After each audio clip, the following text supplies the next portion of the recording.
Yeah.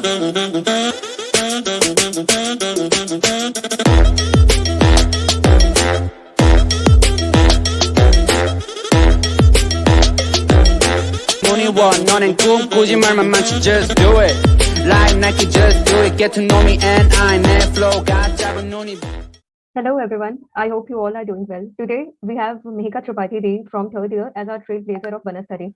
Sodi, would you like to introduce yourself to us? Hi everyone, I am Mihika and I'm from BTechCS third year. And the July of this year, I received an offer from Goldman Sachs for an incoming summer internship in the coming year of May to June. And I'm really excited for that. And I'm really excited for this interview. And I'm looking forward to this conversation. Thank you so much, Dee. So, as we know, you are the last and the lucky batch who actually got to go to the campus. So, how was your first Yes. reaction to Banasthali? Was the first impression the last impression, or is Banasthali something which grows on you?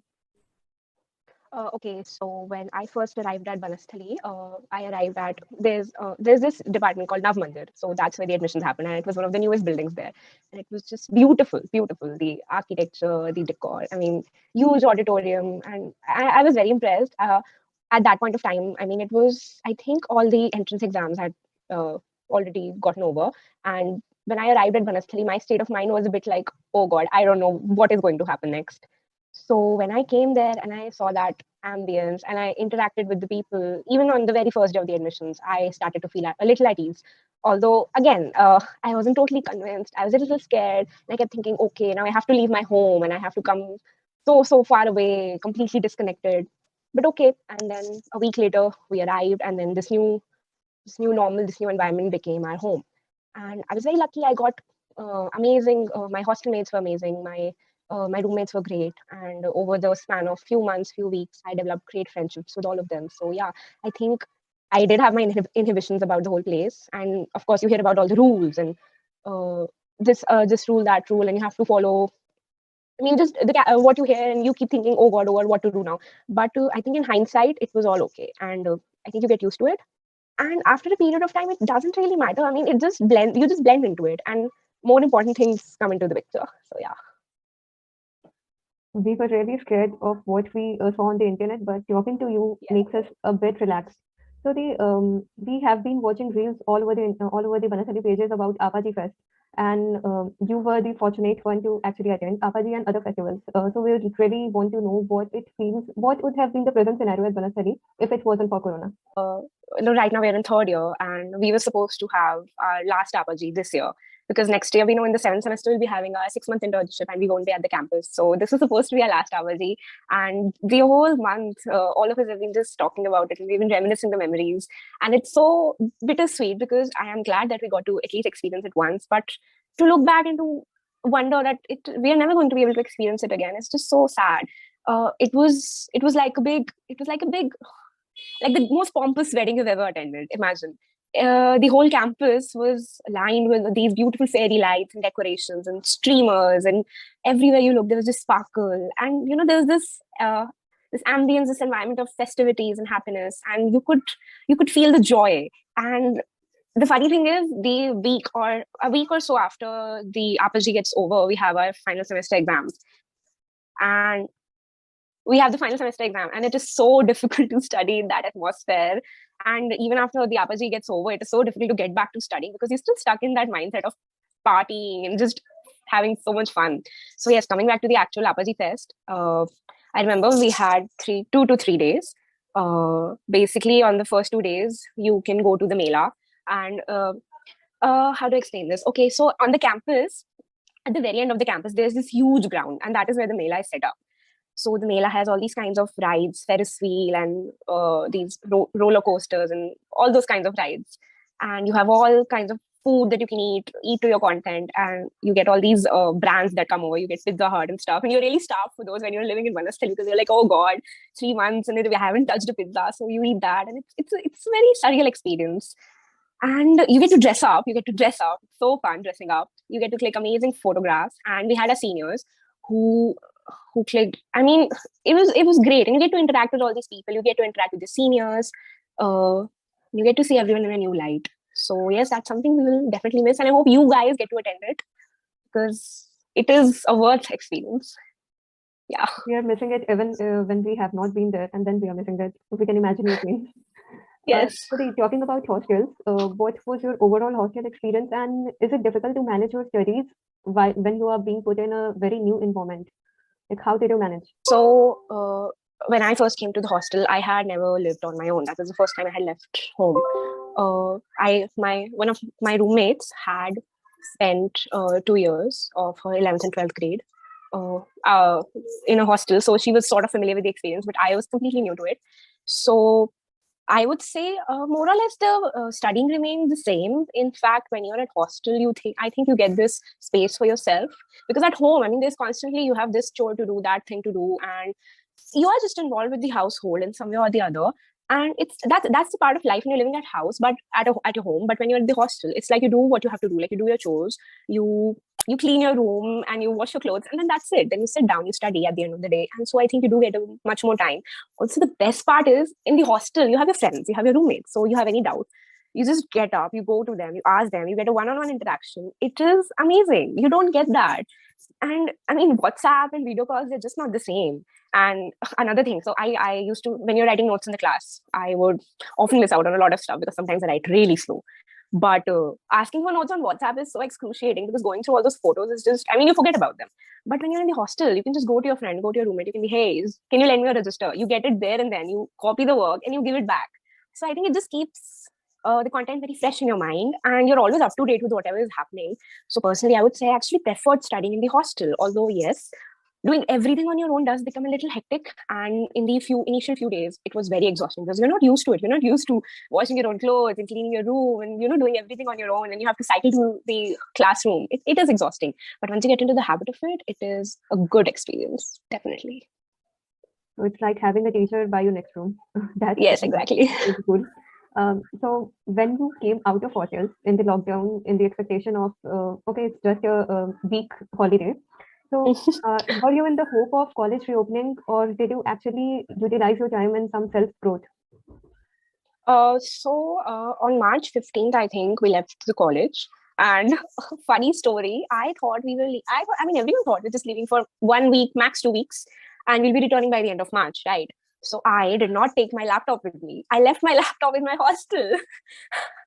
And I mean, it is so funny, because every time I would come home for any holidays, Diwali break, or just a few days before the winter semester began, every single time, even for 2 days, I brought my laptop home and I left my laptop and it is still there. I had to buy a new one. So that is a very funny story. And I left a lot of things back there, because I mean, I just thought, okay, I'm coming back in 2 weeks. And yes, I think until mid-April, I was holding on to the hope, and I would check the news every single day. What is the caseload? What is going on? What is going to happen? And I just had this hope that this is a temporary thing. This is not a permanent part of our life. But it did become a permanent part of our life. And then I bought a laptop, and then I got into doing some online courses. So initially there was this whole thought process around, okay, so now you have so much time that you never had in your life, and you can do everything that you ever wanted to do. So I started thinking, okay, I am interested in astronomy and cosmology, so I will do a course on that. So I went to Coursera and I signed up for a course on cosmology, and I started doing that. And I did that, and it was fun. It was so fun, because for the first time I was doing this thing that, I mean, I would casually read about this topic, but I never actually delved into studying it. So I did that, and that was very enriching.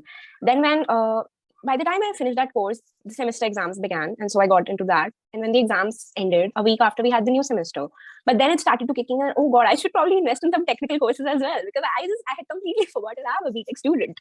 So after that, I did a course on web development between July and August, and that was fun. I made a project, I made 2 websites, learned a lot, and so I did these 2 courses. Then I also did a course and anyone who's watching this, they can also refer to this. They are very good courses. So I also did a course on soft skills and, resume building. There's this course on TCS website, Tata Consultancy Services. We've heard of it.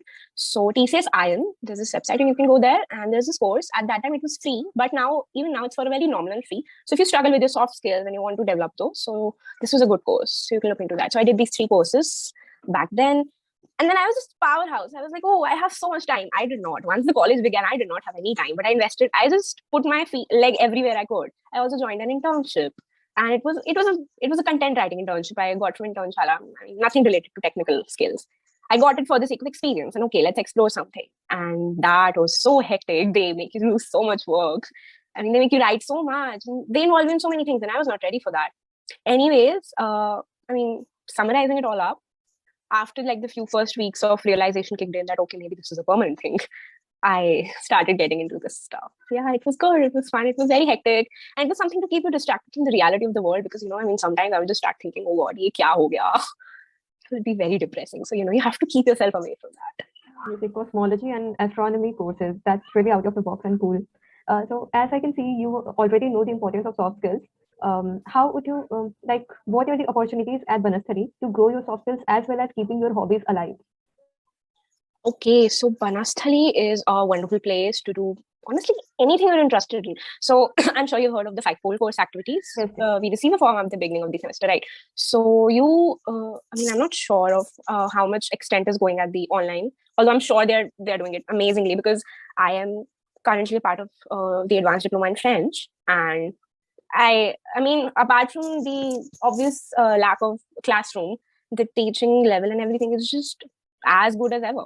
So look into that if you're interested. We have all kinds of courses. If you're interested in dance, we have Kathak, Bharatanatyam, and they give you the degree. I mean, you get your proper certificates. And I'm not sure because I haven't done dance, but I mean, it's a proper certification that can get you to a certain level of, okay, I am an established dancer or I'm an established singer. So you get singing, you have dancing, you have instrumental, you have yoga, you have aerobics, you have back at the campus, we had all sorts of sports. We have basketball, athletics, and hockey, and swimming. And we also had a gym. The gym was wonderful.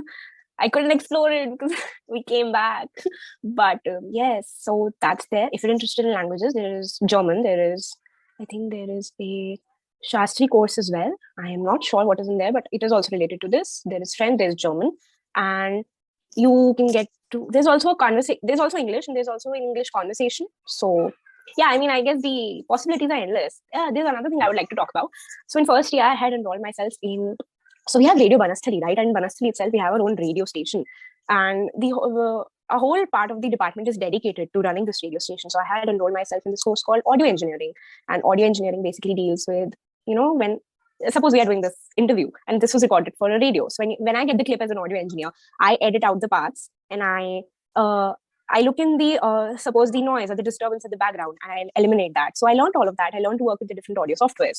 So there's that kind of course as well. And there's an RG course, VJ course, anything and everything you can think of. So if you're looking to establish a new hobby or continue an old one, you can do it there. That's great to know, Deep. Okay, so if you had to pick some hobbies or habits that your student must possess from your point of view, what would they be? Personally, I think you should definitely invest in language learning because I have been learning French for a long time now. And it's just a very good outlet for thinking, expressing yourself. And I think learning a language keeps you very sharp because you're constantly thinking of, okay, I can express myself in this way. And you know how in different languages, we have different ways of expressing, different slangs or different dialects. So when you learn a new language, you learn that. And then you also learn a new culture. So suppose you're learning Spanish or you're learning German, you're also learning about Germany or Spain. And it is so interesting to just know what they eat, how they live, and what kind of life is there. And I think it's an enriching experience you should have. The second thing I would say, just involve yourself in some sort of sport or something like dance. I mean, something that gets your body moving because I think that is so important, especially during the pandemic because we're constantly sitting and we're not moving at all. And it's not a good lifestyle. The sedentary lifestyle is not good. And I understand it is hard going out. But even if you can do just a little bit exercise around, or you can take a run around the park or just go for a walk every day, I think that is something you should take up. And you should take that up as a fun activity, not as something that you have to do, or this is a compulsion, or I am doing this so I don't gain weight. I mean, you should look at it with a positive mindset. And okay, this is something I will have fun with. This is a time I can walk around and maybe listen to a new music, add it as a fun thing of your day, as a break. Instead of just, scrolling your social media. I mean, I do this. I tell myself the same thing. You should go out, you should exercise more instead of, just scrolling on the social media. And it is definitely something we all can work upon. Okay, Dev. So talking about internships, how was your overall experience with the internship process? And so you were not in the campus. So was it difficult or was it a good thing to go online about the interviews and all? Honestly, I am not very familiar with what the offline experience was. I mean, I know we had students in the computer lab, and the lab computers would have the test on them, and then they would attempt it. But I'm not exactly familiar with how it proceeded. Online, the procedure happened. We got a link on our mails, and we had to go to the website of that respective company. Then they have certain forms you have to fill that and you have to give certain identity proofs. You have to upload your resume, all of that. So we did that, and then we received a date that, suppose we filled the form today. So 3 days later, you will be having your round one. So the internship is conducted in two rounds. First is your written round, which is the coding test, and the second is your interview round. So the coding round happened through HackerRank platform. Basically, we got a link on our mails, and we opened that link, and on that link, we attempted the test. Our webcams were open. And I mean, it is very strict, and we should keep this in mind because the webcams are open. So you should not be looking around or even try to cheat, because it can detect your eye movement or your face movement. And if that happens, you can get disqualified, and that is not a great thing. So solve the questions that you know, do them as well as you can, but probably don't try to cheat, because it will not end well, because the webcam just detected. So in my case, in the Goldman internship, in the online round, we had 3 coding questions. 2 were medium level, 1 was hard. And after the coding, we had another, within the same paper, the second half of the paper was MCQs on the subjects you studied, right, in second year, and on some languages like questions on C, C++, Java, something like that. So you had the MCQ and you had the coding. And then the third part of the paper was like an HR paper. So basically you get 3 questions, and they ask you general questions like, what will you do if a team member of yours is incooperating, something like that. They just need to evaluate how you would work in a team situation. So you get these 3 halves in a single paper. And I think the duration was 2 hours. I think so. So you have to do all of this in that duration, you submit it. And I think on that same day, or at least by the next day, you get this list of who have been shortlisted for the interview. And the very next day you have your interview. You don't get any kind of time to prepare. So at most you can do when you find your name in that shortlist is you go through your basics, right? You have your cheat sheets, or you just go through, say, something specific that a company asks. For example, maybe read about the company, because companies often tend to ask questions on why you want to work for us, or what do you think, how your values align with our values. So you should have an idea about what the company does and what you are going to do there. So at max, that's all you can do. Next, you sit in the interview and you get a lot of nerves. It is very scary, but the interview itself is not scary, because the interviewers they are friendly, and they're honestly there to help you. They're there to guide you. So when the interview begins and they ask you a question and you get stuck, or maybe you have given them an answer, but they're prodding you, they're pushing you to give them more. They think that, okay, maybe this complexity that you've given them, you can resolve it to something better. So if you get stuck and you're just like, I don't know what to do, just ask them for a hint.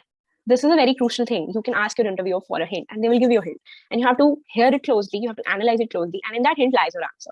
So the summary of this whole thing is, the interview is there for you and to help you. So go into it with the mindset that this is something I know, this is something I will be able to solve, and if I don't, I have this help, right? And you will do it. So that was in my case, I had 2 rounds of interview, and both the rounds were technical. We were asked technical questions. We were asked questions related to our resume, what we had written in the resume. And yeah, that was all about the interview and about the test. And after that, you get a mail which tells you if you got selected or not. So you talked about resume. What, according to you, is the most crucial part in a resume, and how much do CGPAs have to do with it? I think as far as the 10th CGPA is concerned, I think the 10th is just as a verification, as an identity proof. The 12th CGPA, more or less, it doesn't, vastly matter. What really does matter is probably how you've done in college. So try and keep up your CGPA, because in a lot of companies, there's also this, there's this standard that students below, say, 7 CGPA or 8 CGPA, they will not be allowed to sit for the interview and stuff. So, try to keep it at least above 9, 8.5, because that is generally where the standard ends. And you can look into this on the internet. So try to keep that up. And if you keep your CGPA up, naturally you are studying, and that's why CGPA is up. So you're familiar with the topics and the courses that have been taught in college, and that will automatically help you in cracking your interview or cracking your test, because you're familiar with the concept. So pay attention to that. As far as a resume is concerned, I think a resume should be concise. So you don't have to write stories in your resumes. Most companies and most HR departments, they prefer to have a single page resume, at max page and a half, right? And something important in your resume is when you're listing down your, suppose your courses or your achievements, always list them from the most recent to the least recent. So suppose you've done it. Suppose I've done a course right now it's November. I've done a course in October and I did another course in July and I did something last year. So I will list the thing that I did in October at the very top. And another thing is, suppose I'm doing a course right now.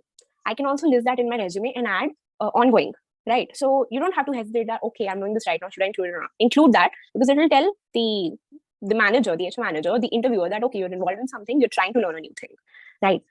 And yes, and that's all. Focus on your studies, and the resume formats can be, you can find good formats on the internet as well. Keep it concise. That is very important. Don't write stories. And yeah, that's it. And specify the dates.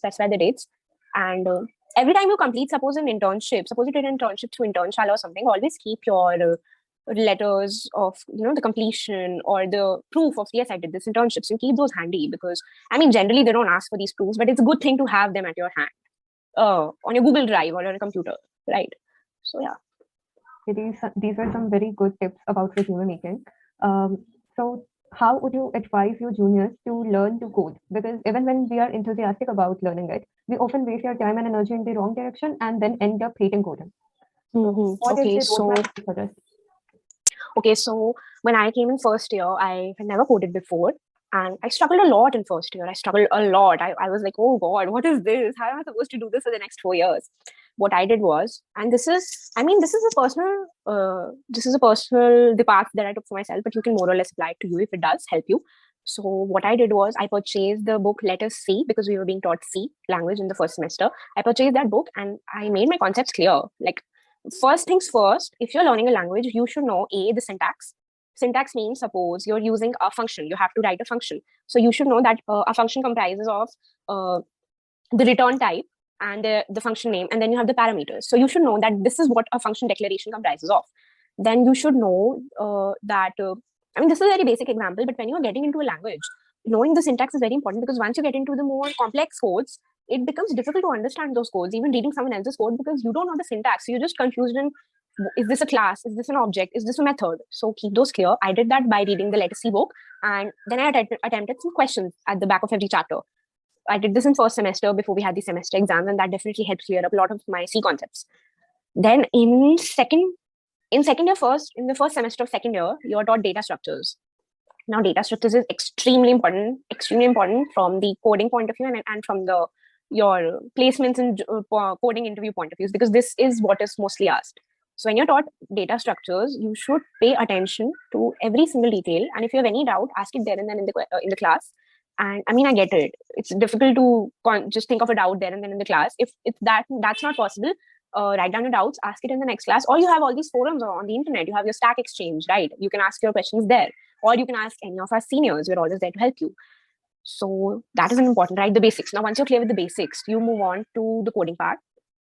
See, personally, if I summarize it in a very short way, first step is, for me, I always read through a book or through the notes that a teacher gives us, which makes me clear about, okay, this is what the language comprises of. These are the components in this language. For example, when you learn an object-oriented programming language, you learn that this is a class, this is an object, all the different keywords. You make yourself clear with that. Something also very important is, if you're learning a C++, you should be aware of the standard template library. The STL is incredibly important, especially when you're attempting your codes in interviews, because it makes your work so easy. So be aware and clear with that. STL, and then there is collection framework in Java. So, okay, this is a bit complex. Let's get back to the basics. You've learned the syntax. Okay, you learn the basics of the language. Now you have to start practicing. Practice with the easy questions first. I think personally the best platform for practicing your coding is LeetCode, because it gives you questions and it assigns this difficulty level to it. So start with an easy question. Start with, say, 10 easy questions. If you're supposed studying arrays, now you know what an array is. You know how to declare an array, right? You know how to assign it memory. Now you start with the easy questions on LeetCode. Now you've done 10 questions. You're comfortable with it. You move on to the medium level now. And this is very important. When you're doing easy questions, it is very easy to get trapped in the fact that, okay, mujhse ek question ho gaya, 2 question ho gaye. I have done 50 questions now and I'm feeling great. I know arrays, but you've only done 50 questions of the easy part. So that is not a good thing. Don't keep spending your time on something you've already learned. Move on to the next step. You've done 10 easy questions. Do one medium question. You solve it, great. You do a second question. You're not able to solve it. Come back to the easy. Look at some easy questions again. go back to the medium question. Every time you think that, okay, my level is not at par with what I'm studying, go back to the previous level, do it again, come back. And what is important is you keep revising your concepts. Suppose you did a question today, especially, easy questions, so you do remember because you are able to solve them. Once you get onto the hard and the difficult part, you do have to look at solutions. It's just natural. You can't think of that kind of logic. But it is important that you come back and you revise that logic that, okay, this happens, so that future when you attempt something like that or you attempt another question, you know how to think like that. Because you cannot cram up these codes. These are very huge codes and there are so many topics. So you can't cram them. You have to understand the logic behind them and why this is happening. So that's the second part. You learn your syntax, you learn the basics, you do the code. Once you're done with this, you do the hard code. And I think that is it. If you have a lot of time and if you're very passionate about coding, you really like this, now you can go on to those competitive coding websites like CodeChef and stuff. I personally didn't do that, but that is a great venue for you. So you can explore that, or you can move on to the next topic. But it is very important that you don't get stuck on one topic for so long. Get help if you're stuck. Okay, don't be afraid to look at the solution. Obviously, don't look at a solution 10 minutes after you read a question. But do look at a solution if you're stuck in it for like 3-4 hours and you're just wasting your time and you're not getting anywhere. Get a hint, get a help, move on. Okay, that was a really deep insight, and I hope it will help our juniors. So now talking about LinkedIn, we get so overwhelmed every time we open LinkedIn, and I'm sure the first years will be feeling this way. So how would you suggest to use LinkedIn at its best so it does work in our favor? Okay, so LinkedIn is basically, at this stage, it's a platform where you can connect with your peers and with your seniors, and you can establish relationships of mentorship, and you can communicate with the people in your college who you have unfortunately not been able to meet with. So at this stage, at the college level, that is something you can do. The second thing you can do is, suppose you're interested in, let's say, software engineering, and Google is the king of software engineering. So you're interested in that, you can follow Google, you can follow their accounts on LinkedIn, you can get regular updates about what is going on and what kind of drives are going on, what kind of programs they're working on and stuff like that, if that interests you. So that is a great platform for that. Third point would be, I think LinkedIn is also a very good way of knowing the opportunities that you might otherwise pass. Because see, when you're in college, especially in Banasthali, you get a lot of opportunities, especially opportunities that are centered around female STEM, right? The female-centered STEM field. So you get a lot of opportunities for that, and you can get those opportunities through LinkedIn. You follow suppose you type in scholarships and you follow that tag on LinkedIn, you can get updates about what kind of scholarships are coming up. So that is helpful. Or you can follow certain pages who will update you automatically that this is coming up, keep a lookout for this. And so these are the three things you can do. You can follow people or organizations that interest you, keep up with what they're doing. You can connect with your peers and with your seniors. And the third point is, you can look for the scholarships, and you're looking for, you have all these Girl Script, Summer of Code, and all of these. You can get these updates on LinkedIn. You can keep a track of them. You will be updated. So those are 3 ways you can use your LinkedIn right now. Also, whatever course you're doing, whatever course you do, whatever internship you do, add it to your LinkedIn profile. And last but not the least, when you add your skills to the skill section of your LinkedIn profile, there's also some skill evaluation tests that LinkedIn can provide to you, which will give you a certain degree that, okay, you're this level of skill in this. So you can also attempt those skill tests and you can get that certified degree from LinkedIn. That was a detailed review. So finally, any precious advice you got from your professor or any senior which helped you in some way and would like to share with all of us? Yes. So I think something that I received from my professor in last semester was, you should explore a subject that you really like. So for instance, we all know that we have to do coding and such. That is, it is a compulsion. You have to get into it. But I believe that suppose you're studying another subject, suppose you're studying computer architecture, right? And it really interests you. And you're thinking, I just want to learn more about it. Don't stop yourself from getting into it. This is a very fun fact. You can go on Coursera and you can audit courses for free. You can learn things without paying for them. The difference is that in auditing, you don't get a certificate. But here's the thing. When you audit a course, you complete a course and you think, okay, this is worthwhile. Then you can pay for it and you can get a certificate. But that is just a certificate part of it. What I'm focusing on is never stop learning. And, learn things that may not necessarily be, centered around your placement or your job. Learn something for your own passion and for the sake of experience, because that will enrich you and that will definitely help you. No knowledge is lost or no knowledge is a waste. Even if you learn something related to, say, computer architecture, it will not be a waste, because at the end of the day, you are learning something that is related to your field. It will come in handy. So yeah, and that was what my professor told me, that when you're learning something, go into the depth of it. Ask the whys and hows behind it. If you're learning a code, you should ask that, this is how the code works. I wonder who developed this. So you look into who developed it, then you look into where it developed, and it is a fun journey. You should definitely occasionally look into it. Yes, this is the advice I will surely keep with myself for a long time. So thank you so much, P, for taking out your time from your busy schedule and helping out your juniors. I hope it will help them in many ways. And I hope for your better future ahead and more milestones to set. Thank you so much, P. Thank you so much.